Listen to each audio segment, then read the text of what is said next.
കഴിഞ്ഞ കുറച്ചു ദിവസങ്ങളായി സോഷ്യൽ മീഡിയയിൽ വളരെയധികം ശ്രദ്ധ നേടിക്കൊണ്ടിരിക്കുന്ന ഒന്നാണ് അടൂരിൽ പ്രവർത്തിക്കുന്ന ഒലീവിയ ഡിസൈൻ എന്ന സ്ഥാപനം.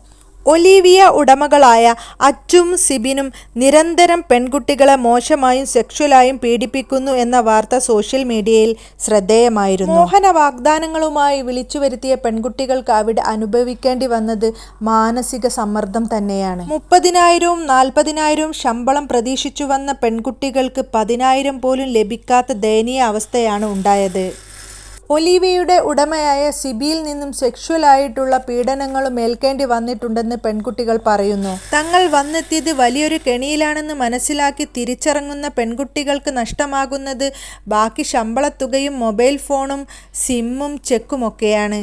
പല പെൺകുട്ടികളും അടൂർ സ്റ്റേഷൻ പരിധിയിലുള്ള പോലീസ് സ്റ്റേഷനിൽ പരാതിപ്പെട്ടെങ്കിലും ഒരു നടപടിയും ഉണ്ടായില്ല. പകരം അവർക്ക് ഭീഷണിയും താക്കീതുമാണ് നേരിടേണ്ടി വന്നത്. തങ്ങളുടെ ശബ്ദം ആരും കേൾക്കാനില്ലെന്ന് മനസ്സിലാക്കി അവർ നിശബ്ദരാകുന്നു. ഈ അടുത്ത ദിവസം കൺമണിയുടെ ഒരു വീഡിയോയിലൂടെ ഒരുപാട് പെൺകുട്ടികൾ രംഗത്തു വന്നു. അവരെ സപ്പോർട്ട് ചെയ്തും ഒരുപാട് പേർ രംഗത്തു വന്നിരുന്നു. അതിലൊരാളാണ് ഷഫീന ബീവി എന്ന യൂട്യൂബർ. ഈ വിഷയത്തിന്റെ പേരിൽ ഒരുപാട് വെല്ലുവിളികളും വിമർശനങ്ങളും നേരിടേണ്ടി വന്നിട്ടുണ്ട്. ഇപ്പോൾ ഇതാ പോലീസ് കേസും. ഒലീവിയക്കെതിരെ പ്രതികരിച്ചതിനാണ് കേസ്.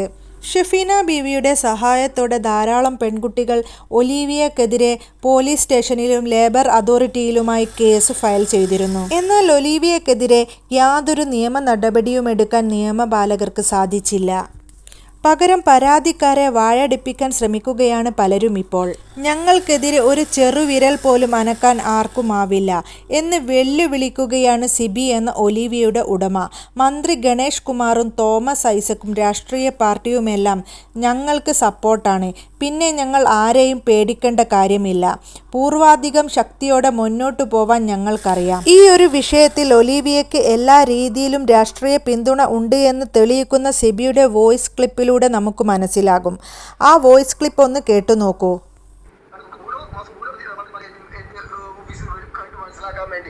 ഗണേശിന്റെ അടുത്ത ഒരാള് എന്നെ വിളിച്ചു, സിബി നമുക്ക് ഗണേശ് വരാൻ താല്പര്യപ്പെടുന്നുണ്ട്, സിബി സമയം ഒരുക്കണേന്ന് പറഞ്ഞു. ഞാൻ പറഞ്ഞു പറയാമെന്ന് പറഞ്ഞു. അടുത്ത ആഴ്ച പുള്ളിക്കാരൻ വന്ന് ഇവിടുത്തെ കാര്യങ്ങളൊക്കെ അറിയണമെന്ന് പറഞ്ഞു. അപ്പൊ ഞാൻ പറഞ്ഞു ഓക്കെ എന്ന് പറഞ്ഞു. ഗണേശുമായി അടുത്തപ്പെട്ട ഒരാളാണ് എന്നെ വിളിച്ചിരിക്കുന്നത്. അപ്പോൾ അടുത്ത മാസം തൊട്ട് ഓരോ മിനിസ്റ്റേഴ്സ് ഇവിടെ വരും. ഇത് കണ്ട് മനസ്സിലാക്കും. മനസ്സിലാക്കി കഴിയുമ്പോഴത്തേന് ഭയങ്കര പബ്ലിസിറ്റി കിട്ടും. വൺ കുതിപ്പോട് ഒലിവിയ പോകും. കാരണം അവർക്കൊക്കെ അറിയാമല്ലോ ഇവിടെ എന്തുവാ ഐസക് സാർ വന്നു. ഐസക് സാർ അത്രമാത്രം ഇവിടെ ഞാൻ അച്ഛനെ വിളിച്ചുകൊണ്ടിരിക്കുന്ന മോളെ ഭയപ്പെടേണ്ട, കുഴപ്പമില്ല. കാരണം ഞങ്ങൾക്ക് അത്ര സപ്പോർട്ടാണ്. അപ്പൊ ആരെങ്കിലും എവിടെയെങ്കിലും കുറച്ചെന്നോർത്ത് എന്താണ്, ഞങ്ങളുടെ നാട്ടിൽ രാഷ്ട്രീയ പാർട്ടി മുഴുവൻ ഞങ്ങൾക്ക് ഒപ്പമാണ്. പിന്നെ എവിടെ കൂടെ കുറയ്ക്കുന്നത്? അപ്പൊ രാഷ്ട്രീയ പാർട്ടിക്ക് അപ്പുറം വേറെ ഒന്നും ഇല്ലല്ലോ. അതിനപ്പുറം ഒന്നും ലേബർ ഇല്ലല്ലോ. ഉണ്ടോ? ഒന്നുകൊണ്ട് മാ കാഴ്ച അതിനെ അത് റെഡിയാക്കി സോൾവ് ചെയ്യാനുള്ള കഴിവും കപ്പാസിറ്റിയും എനിക്കുണ്ട്. അവർ വരട്ടെ. വരുമ്പോൾ വിളിക്കുന്നിടത്ത് അവർ വിളിക്കുമ്പോൾ അവർ പിന്തിരിഞ്ഞോളും. ഓക്കെ. രാഷ്ട്രീയ പിന്തുണ ഉള്ളതിന്റെ അഹങ്കാരമാണ് നമ്മൾ ഇപ്പോൾ കേട്ടത്. നിയമപാലകർക്ക് ശമ്പളം നൽകാൻ നികുതിയെടുക്കുന്ന നമ്മൾ, രാഷ്ട്രീയ പാർട്ടിക്കാർക്ക് മന്ത്രിയാവാനും പദവിയിലേറാനും വോട്ട് കൊടുക്കുന്ന നമ്മൾ ആരായി? പണമാണ് പലതിനെയും നിയന്ത്രിക്കുന്നതെന്ന് പറയുന്നത് വെറുതെയല്ല.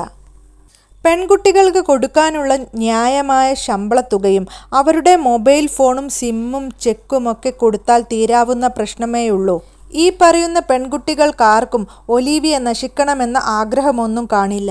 പക്ഷേ അവിടെയൊന്നും തീർക്കാൻ അച്ചുവും സിബിയും ഉദ്ദേശിച്ചിട്ടില്ല. ചെയ്തുകൊണ്ടിരുന്നതിൻ്റെ ബാക്കി ഫലമാണ് അവർ അനുഭവിക്കുന്നതെന്ന കാര്യം അവർ മനസ്സിലാക്കുന്നില്ല. നിലവിലിപ്പോൾ ഷഫീന ബീവിയുടെ പേരിലാണ് കേസ് ഫയൽ ചെയ്തിട്ടുള്ളത്. ഇനി ആരൊക്കെ പേരിലാണ് കേസ് വരാനിരിക്കുന്നതെന്ന് നമുക്ക് കാത്തിരുന്ന് കാണാം.